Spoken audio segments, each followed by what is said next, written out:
On n'a rien à cacher, un podcast du collectif Rescapé. Bonjour Kamsuze. Bonjour. Alors merci d'avoir accepté de répondre aux questions de ce nouveau podcast. Pour commencer Kamsuze, tu portes un prénom qui n'est pas très courant. Peux-tu nous dire d'où tu viens et quelles sont tes origines ? Ah oui, effectivement. Kamsuze, c'est un prénom assez original ici en France. En fait, j'habite en région parisienne, mais je suis d'origine haïtienne. Ce qui fait que, en Haïti, des Kamsuze, il y en a pas mal. Peux-tu en quelques mots nous décrire la vie en Haïti et ton enfance là-bas ? Alors, j'ai vécu en Haïti jusqu'à l'âge de 17 ans. J'ai passé une partie de mon enfance avec mes parents et mon grand frère. Haïti, qui est d'ailleurs une très belle île, est connue pour ses problèmes d'instabilité politique, sans parler des catastrophes naturelles assez fréquentes qui détruisent la vie de beaucoup d'habitants là-bas. Alors tes parents rêvaient d'une vie meilleure ailleurs, et ça se comprend. Ton papa puis ta maman sont donc partis pour s'installer en France. Quel âge avais-tu quand ils sont partis ? Je venais d'avoir 8 ans lorsque mon père est venu ici en France. Et pour ma mère, j'avais 10 ans. Comment as-tu vécu cela ? Est-ce que tu as compris leur décision ? Oui, à vrai dire, je n'ai pas vécu ces deux départs de la même manière. Pour mon père, j'étais encore petite, donc je ne comprenais pas vraiment. Et vu l'image que j'avais de la France à cet âge-là, c'était comme si j'allais pouvoir entrer dans un monde de contes de fées, en fait. Alors que pour ma mère, c'était beaucoup plus compliqué parce que là, j'avais 10 ans et j'étais quand même assez proche de ma maman, donc voir qu'elle allait partir et qu'elle allait nous laisser tout seuls là-bas. Donc, c'était très difficile à vivre et du coup, je l'ai clairement vécu comme un abandon, oui. Tu es donc restée seule en Haïti avec ton frère. Où est-ce que vous avez été placés ? En fait, lorsque mon père est parti, ma mère l'a rejoint 2 ans après. Mon frère et moi avons été placés chez une tante qui, elle, je précise, a des enfants également. Je suis restée séparée de mon père pendant 9 ans et de ma mère pendant 7 ans.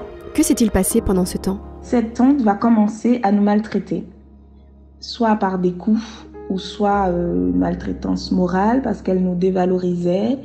Elle nous faisait faire des choses qu'elle ne faisait pas faire à ses enfants.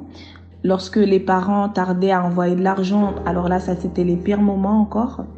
Je me rappelle même qu'elle nous avait privés de nourriture, mon frère et moi, alors qu'elle donnait à manger à ses enfants. Pendant 3 jours, nous, on regardait ses enfants manger et nous, on pouvait pas manger, quoi.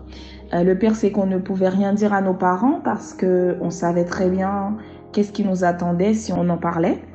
Jusqu'à ce qu'un beau jour, un oncle est venu nous récupérer pour aller vivre avec lui. Mais voilà, ça a été ça jusqu'à ce que finalement j'ai pu rejoindre mes parents. Il est évident que ce que tu as vécu a affecté ta vie d'une façon ou d'une autre. Selon toi, et avec le recul, quelles ont été les conséquences de cette maltraitance et de cet abandon sur ton identité ou sur ta construction en tant qu'adulte ? Alors en ce qui concerne mes parents, je dirais plutôt que c'était une profonde tristesse que je ressentais. J'étais triste de ne pas avoir mes parents avec moi et de ne pas pouvoir faire avec eux ce que faisaient les enfants de mon âge avec leurs parents.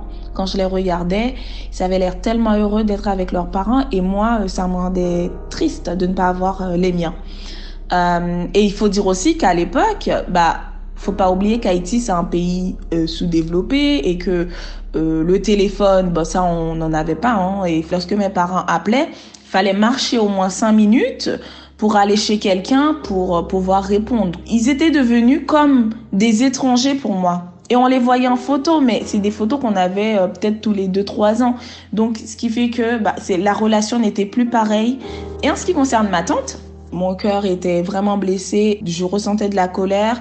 Et c'est surtout le fait je pouvais pas me défendre, en fait. Je pouvais rien dire et je subissais.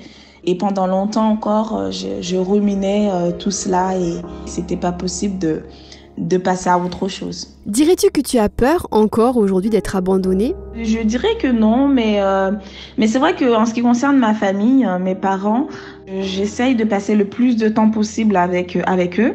C'est comme si je voulais quelque part rattraper tout ce temps perdu. Et penses-tu que ton passé affecte encore tes relations avec les autres ? J'ai plutôt tendance à garder mes amis, mes proches près de moi. J'ai du mal à les laisser partir.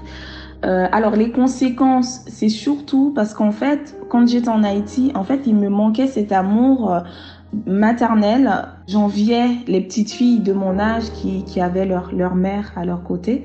Donc, ce qui fait que quand finalement j'ai rejoint mes parents, ça a été très difficile la cohabitation.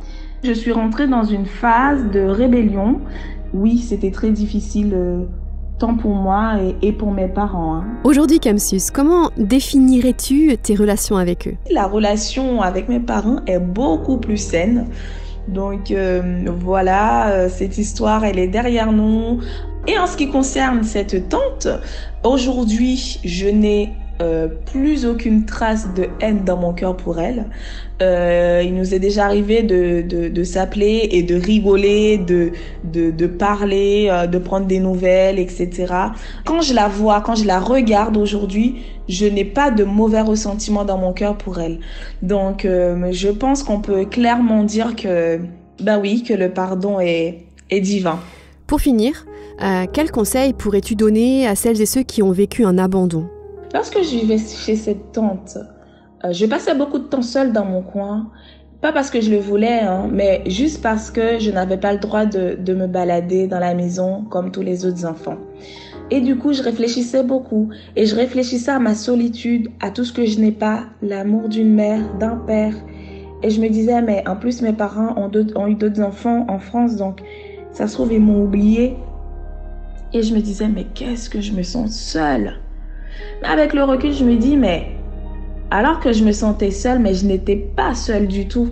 Parce qu'il y a quelqu'un, en fait, qui a entendu la prière d'une petite fille de 8 ans qui rêvait tout simplement de venir en France rejoindre son père avec toute sa famille. Et je peux dire que oui, aujourd'hui, mon rêve est devenu une réalité. Donc, le conseil que je peux donner à quelqu'un qui a vécu un abandon et qui a aujourd'hui encore du mal à pardonner et à passer à autre chose, juste comme un enfant, tu ouvres ton cœur à Dieu et tu verras Dieu, il viendra te combler de son amour. Une chose est sûre, c'est que lui t'aime de toute éternité. Et la Bible dit que même si ton père et ta mère venaient à t'abandonner, l'Éternel, lui, t'accueillera.